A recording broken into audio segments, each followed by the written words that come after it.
Hello, ladies and gentlemen, boys and girls. Welcome to another episode of the Tradie Business School Podcast, the only podcast you'll ever need to grow and scale your trades-based business, building an asset and removing yourself as the liability. My name is Adam. I'm your host today. I have a partner in crime with me. My co-host today is Louise Ledbrook. She's been on the podcast once or twice before. Big part of me and what I do.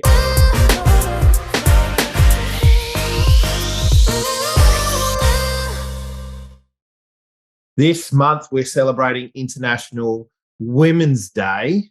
I nearly said Women's Day, but that's the magazine. International Women's Day.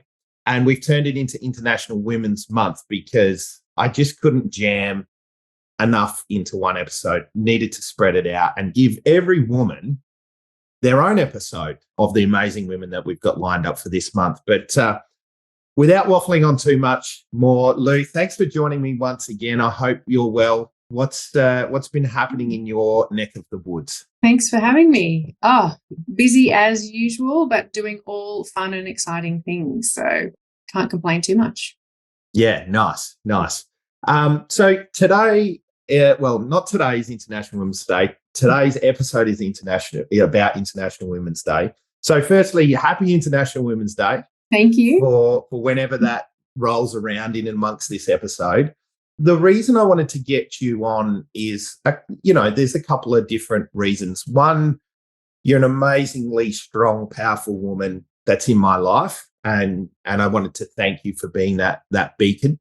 But I think what's really important here is we want to, empower other women who might be struggling in and around construction industry, trades industry. And while that's not your story, you've certainly worked in heavily male-dominated industries in the finance sector and the tech sector. So I really wanted to, go right back to the start of your career that started nearly 20 years ago, or no, over 20 years ago. Wasn't it yesterday? Yeah. So your career's just had its 21st birthday not long ago. Yeah, so great. Let's say that makes you sound really young. Yeah. But obviously, you've seen a big transition. Like we've gone through this archaic period. And look, us men have got a lot to do. And I've said this in some of the other podcasts, talked about the embedded misogyny in men. I know it's something that I work on. I know it's something I get pulled up on sometimes by you as well, which I love. No, I don't love it, but it's not your fault. It's embedded. Yeah, correct. But I want to be a better man and support, women in general. So yeah, this is not about me. This is about you. Let's go back to the start. Talk to the people about how you got into those sectors and what they were like. I guess what I really want to talk about is what it was like back then. I guess the transition that you've seen to this point. Yeah. And, where we really need to go in the future. Yeah. So it's interesting. So a lot of my career has been tech and finance sectors. Although I have clients that are in a whole bunch of different sectors, including construction, and both males and females, as an example. And also my dad's an architect, so I spent a lot of time with him when I was even younger before my career, and I saw a lot of, and mostly male, obviously, industry, especially back then. But interestingly, I think the different sectors have actually moved differently and at different paces. So obviously we're living in like a technology-driven world these days, and I think that industry has moved a much faster towards being more balanced, males and females, than the finance and even construction industries. Definitely construction is getting there. You can see glimpses of it. Yeah. But definitely not at the speed of technology industry. Yeah, no, unfortunately, we're not the sharpest tools in the shed in the construction industry. I hope I don't offend too many people with that, but there's a reason that a lot people go into those manual labor type worlds. They're not the academics. And this is the thing. Like I say this to everybody, talking about with cogs in the business. Like everybody's got their role. Like we need people to that aren't very smart but can lift heavy things. You know, I'm one of those guys. But I've met some very smart guys in the industry. I'm just going to put that out there. Yeah. And girls. But I guess the tech industry, it's kind of has to be at the forefront, right? Because it kind of controls how fast, you know, the technology is what. Yeah. All because all those other industries pull in the tech. So that'd be a pretty exciting place to work. And I know you light up when you get on your tech stack. Get my tech geek on. Get on your I was going to say on your tech high horse, but I feel tech stack. Get on your tech stack's a better analogy. But tish. Never mind me and my poor dad jokes. But so I mean, you talked about how that sort of industry is moving faster. How did that compare to the finance world? Yeah. Well, it's interesting. I mean, it's like I feel like most corporates as well, they're moving at a much slower pace, but they are conscious of it. They're very conscious of the need to shift the balance, if you like. I don't think any of the industries are there. And like you were talking about this embedded misogyny before, the difficulty is it's embedded, right? Like it's like generationally embedded in both males and females. Yeah. And, you know, we can be annoyed about it all we want.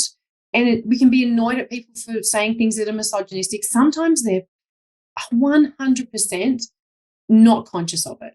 Yeah. And you can call them out and they're going, what are you talking about, this patriarchy? I don't see this patriarchy. I'm like, because you live in it and it's literally genetically embedded in you. It's been happening so long in human beings.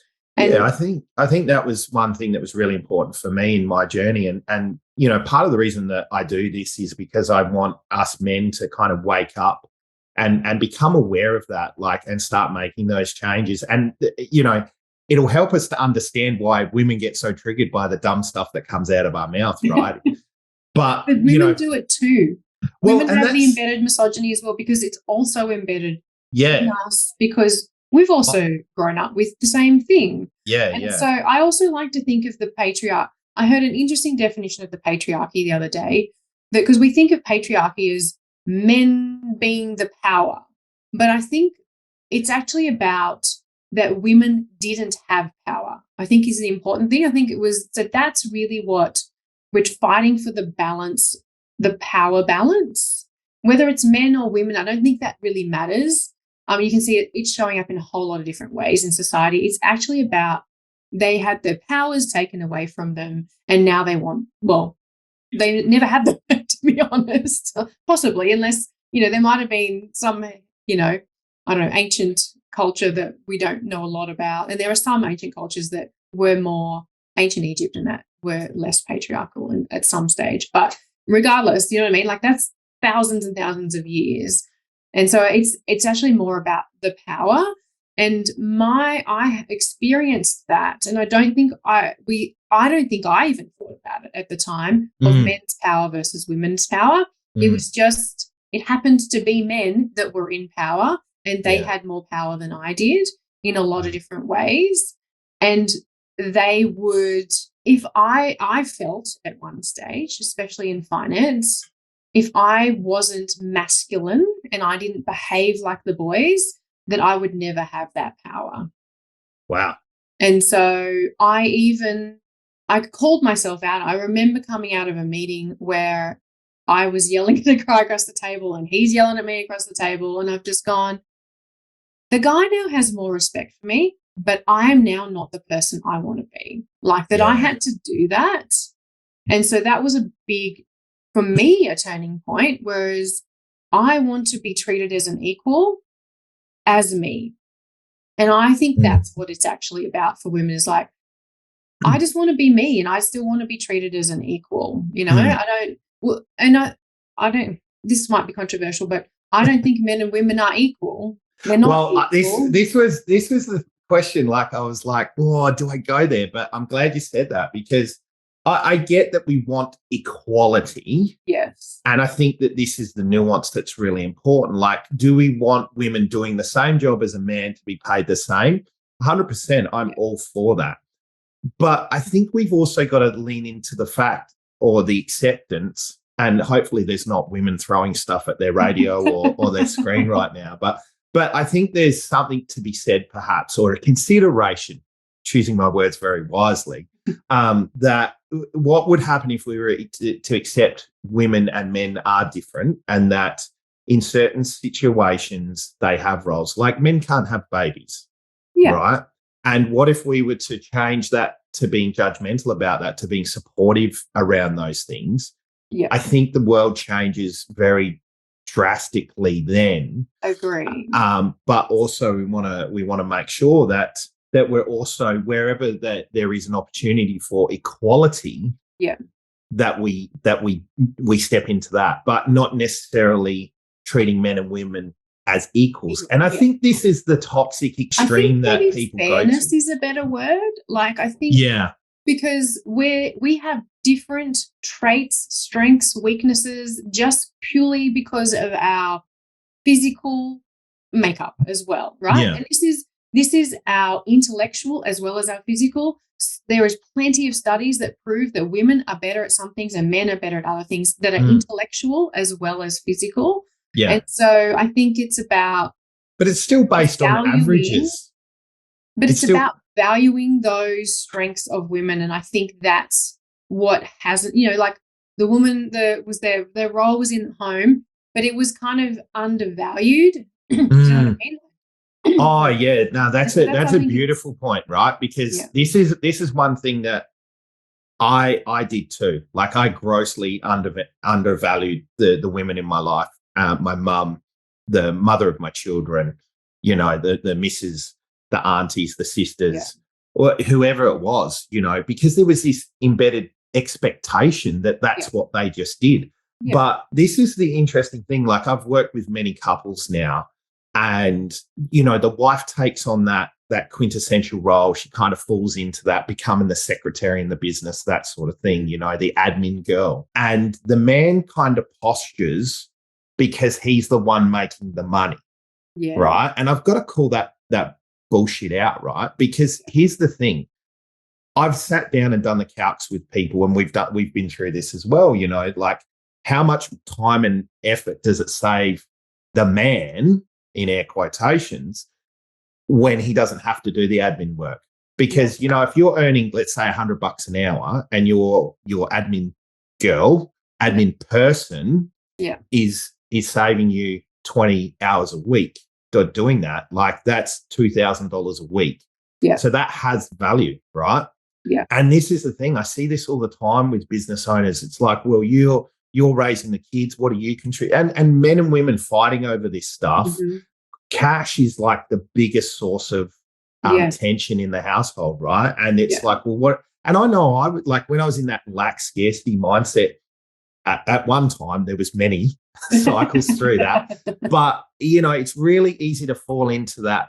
What are you doing? You're just cooking and cleaning and rah, rah, rah. And it's like, well, take that stuff away and try and do that for yourself. And I really encourage men to do this, as well as women, to take the other person out of the situation and just see how much harder your life would be. And a lot of people say my life would be easier and simpler because I wouldn't have to worry about all of those things.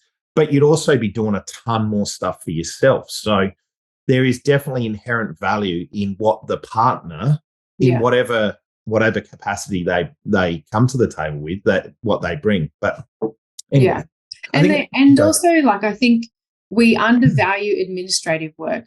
Also because it was typically the female that did it, and that was just we undervalued it. But also females are better at it in a lot of cases because it's just a skill set that they're good at. It's the way a lot of women think in patterns, and, like, they can connect the dots.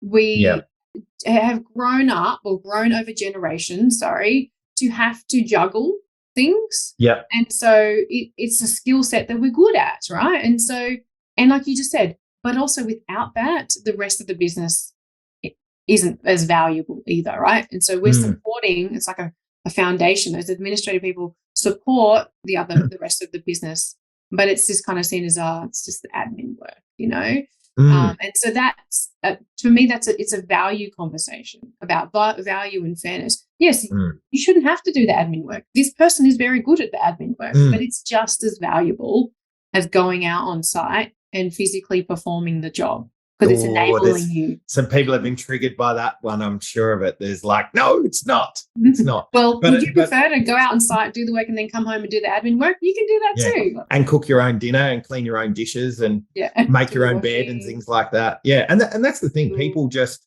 the amount of times that people are like, oh, I'll mow my own lawn, right? Yeah. And I'll save myself $50 from getting a lawnmower guy around. But it takes you, half an hour to do that.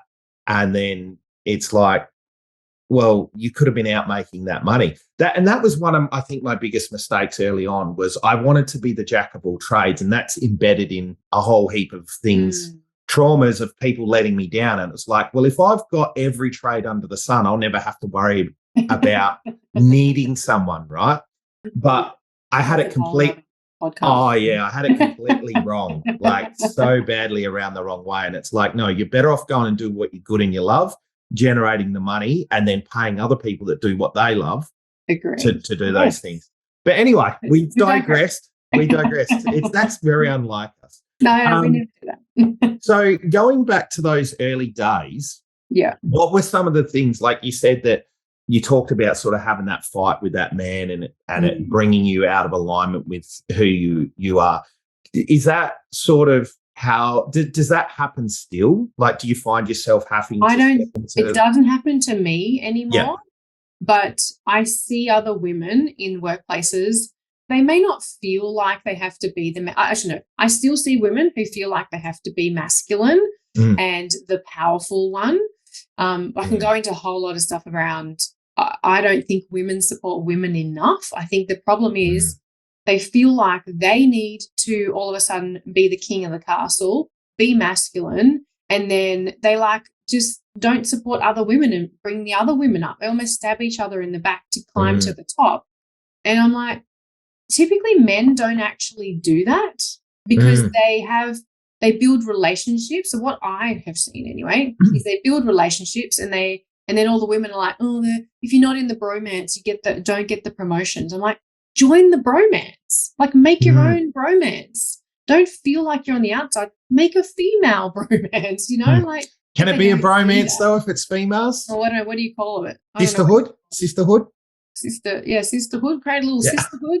And there is some of that, but just it's really not strong enough. And I've seen executives come in and they will sack all the females below them because they feel threatened by them rather than let's all support each other, and things like that. And so I don't think women are supporting women enough. Yeah. It's not only just about the men. It really is about, we all have to support each other. If you keep saying you want this, ladies, then help the other ladies as well, Yeah. And that's a really interesting point, right? Because some of that comes from, a bit of fear as well, that they want to be, and look, I from a man's perspective, I certainly see what I probably refer to it as top dogging, I did this. It's more egotistical, than stabbing each. Like, I think that's the thing. Women tend to knife each other behind the scenes, whereas men openly top dog each other, I agree. The difference is top dogging is public, like they'll say it out and loud, whereas women will actually bring other women down. And I've seen it. Not all. This is general. I know that sounds generalizing, but I have seen it on more occasions than I care to. And it's so disappointing every time I see it, And then the other thing is that women need to just start backing themselves.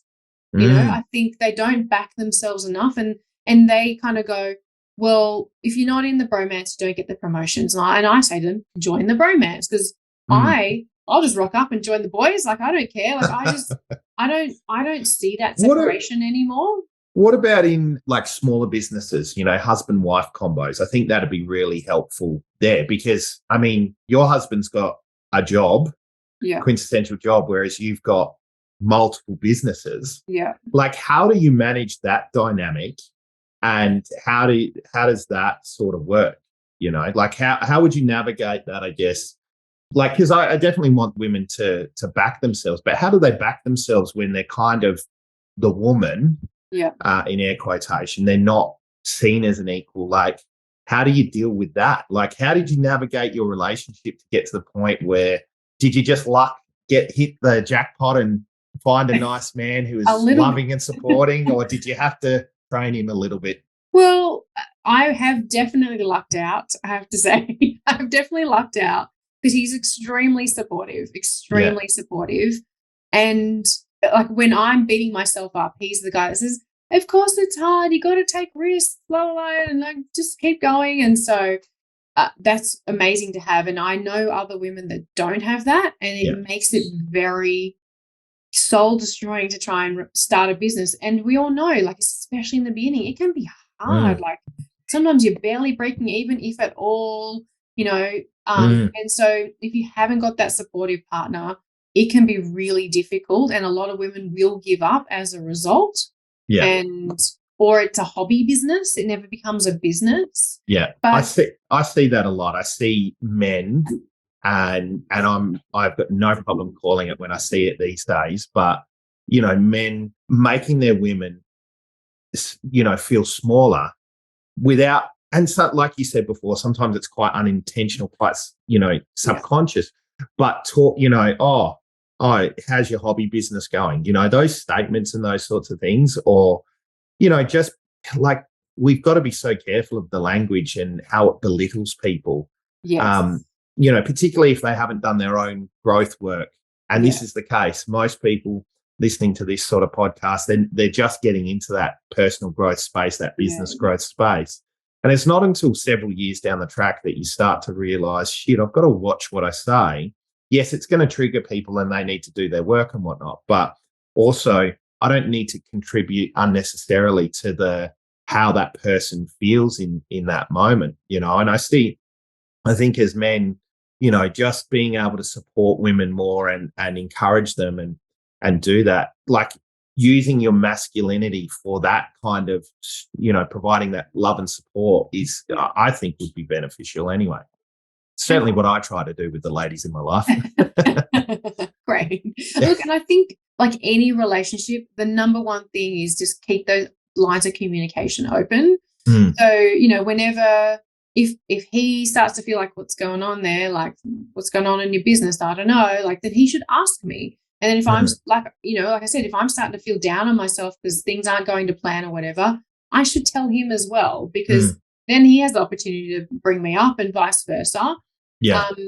And, you know, if you are in that situation where you're with someone that isn't supporting you the way that you need them to, you have to tell them that and then give them the opportunity to say why.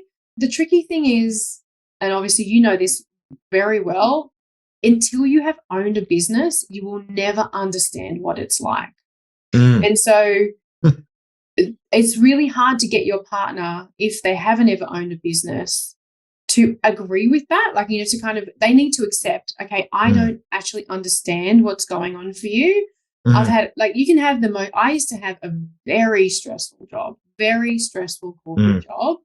Like, I worked way more hours, but there's a different level of stress than being a business owner, and a different level of mental capacity required. And so, and also, if you have a job, if shit doesn't go to plan, you can quit the job.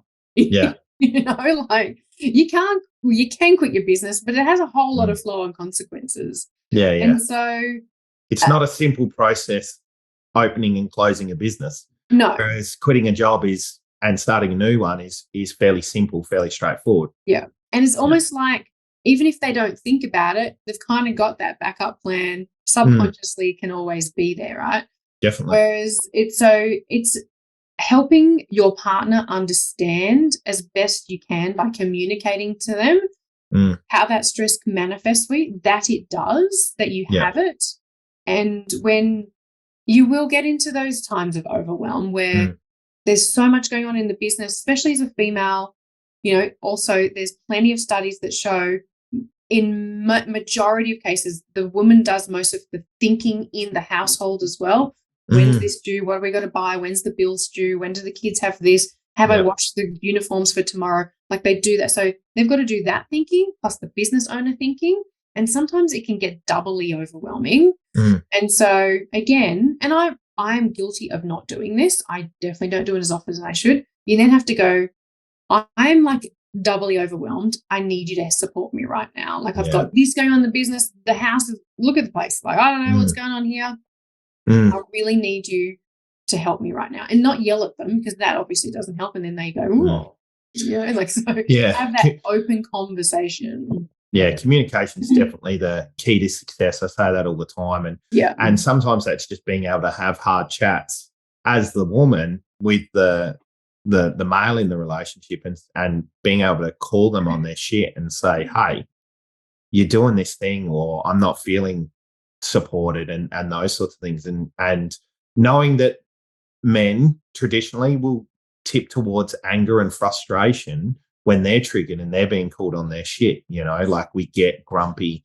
And that's not excusing the behavior. Yeah. That's just understanding, I guess, how that happens. I would like women to communicate before it gets to the point where you have to call them on their shit. Like if you tell them what you need, and the problem is, right, the reason why women don't tell them what we need all the time is because we feel like we're nagging, right?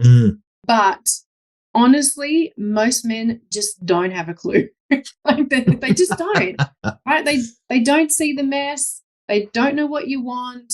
And so you just have to reframe it from nagging as you openly communicating your needs so that it doesn't get to the point where you blow your top because you haven't asked for 3 weeks for them to do the thing that you wanted them to do and they didn't see it. And so no one responds well to when you blow your top. Males, females, it doesn't matter. And so that's right.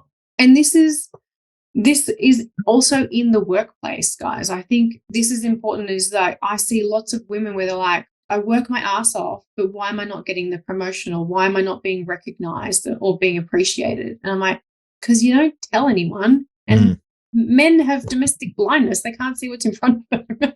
And so they just don't see it. They don't think, it's often not deliberate. It's just they don't see it. Yeah. And so unfortunately, the onus is on the women to speak up.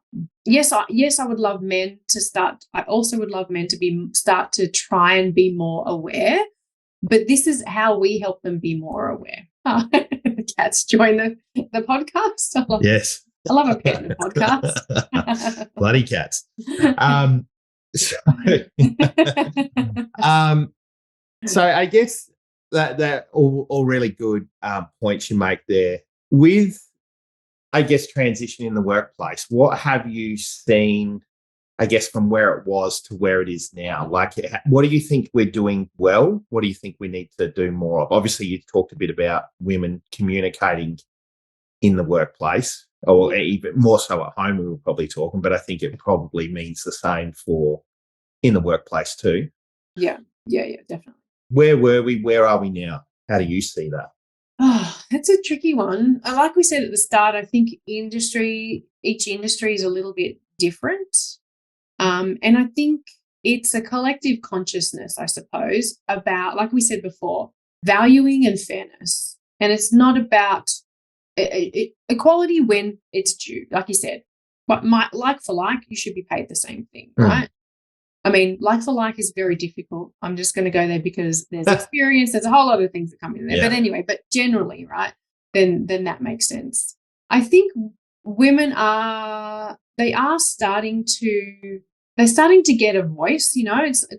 That's ultimately the important thing, is that they need a seat at the table, and they need a seat at the table at all levels. I think that's the important thing. So a lot of people will have diversity targets in their company of females versus males, and they are hitting them, but it needs to be a good spread across levels. Yeah. Still at the board level, as an example, really low female levels, really low. And that's the level where you can start to make real systematic change. Yeah. At that C level, at the board level.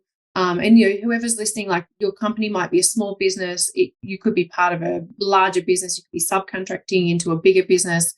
You'll see these different things will show up. And so whatever the size your business is, I would love you to be looking at diversity at all levels in the business. And I mean all levels. I think that's the important thing, because people will say, oh, well, we've got now like lots of managers. I'm like, you mean like first level line managers? Yeah. Like, you know, like what about all the way to the top sort of thing? And so, and then being conscious, like we talked about before, of the strengths and weaknesses of different sexes, just because we're naturally born that way. Don't just go, you have this weakness because you're a male. And obviously this is person specific, because there are plenty of men and women that have the opposite, you know, whatever. Yeah, for sure. Can't generalize, but also value those strengths in each gender.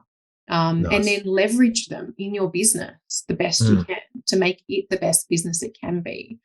Because that's, I think, it's all good to have diversity. Like, okay, so you're a woman and women are good at typically at this thing. Are you good at this thing? Like, would you say that? Because, you know, everyone's not a typical woman. And ask people, what are you good at? What would you like to do? And again, it comes back to that communication. And I think I'm seeing that more, and different industries are better at it than others, I think. But they're the sorts of things I would like to see happen more. Nice. We're getting to the point where we're running out of time, but I would love to just wrap up with two extremes. I'd like to know, what is the worst thing that you've probably experienced as a woman in the workplace, and what is the best thing? Yeah, I actually not necessarily experienced or seen, witnessed, you know. So what is some of the toughest things that you've seen yourself or other women go through? And look, I know sexual harassment and that sort of thing is going to be right up there. And maybe it's what you talked about, you know, women not supporting women. And then what's the most beautiful thing you've kind of seen or experienced? That's a tough one. Yeah. Careful. Well, my low moment obviously was when I felt, and I remember feeling like I had to be masculine and behave like a man. And then at that meeting where I was yelling across the table, I was also 9 months pregnant. It was not a good look. Yeah. So I think seeing other women do that as well is really, now I see it as degrading. I go, why do you do that? Because I'm now so comfortable and accepted, because I accept me. I think that's it. Because I accept me, everyone else does as well. Yeah. You know, like I'm like, this is me, guys, take it or leave it. And everyone takes it. Like, it's great, you know? So that's really hard. The worst things. Definitely sexual harassment in the workplace. Yeah. More so in the early days. Yeah. And this could be just real, like verbal comments in some cases, like obviously physical, but verbal comments, which we didn't see as sexual harassment back then. In all honesty, we didn't. And so I find it really controversial. I'm digressing, but I find it really controversial these days, where people are now taking sexual harassment claims out on someone from 30 years ago. Yeah. On something that was actually, I get that it's wrong, but it was 100% culturally accepted back then. That's a challenge, isn't it? Like, I mean, that's just a whole nother can of worms, right? Treating stuff, I guess, with today's lens standards. Yeah. Today's level of acceptance and that sort of thing. Back then, that's a whole. I love that we have changed that. You know, I love that that's changed. And in all levels, not just for females, like for men as well, like for men that were made to feel uncomfortable. Now that's not acceptable either. I think that's great. And I think this is important, you know, there's always two sides to the coin. But we really want to give that voice to the women, you know, particularly on this podcast anyway. Yeah. And then the beautiful things I do see is when I do see other women really backing each other and men backing women and not seeing them as a woman. So I find that lovely now. Like when I go into some of my clients' work sites and they just see me as the equal, not as a woman. And I don't feel like I'm a woman at all. Look, there has been the odd case where they've just gone, oh my God, I can't believe you called him out on that thing. How'd you do that? I'm like, I don't know, who cares? Like, and all the boys are like, I wouldn't call him out on that. I'm like, it's because I'm a woman. Like, I don't know, but Well, and that's the thing, right? Like sometimes that's your strength, being able to bring that feminine energy into a masculine environment. Yeah. you inadvertently get permission to go there with people. And I think this is important, rather than us be so judgy over this stuff, it's moving to the acceptance of we are who we are. Yeah. We are whatever sex we are, whatever race we are. And I think the acceptance, it's the judgment that causes the problem.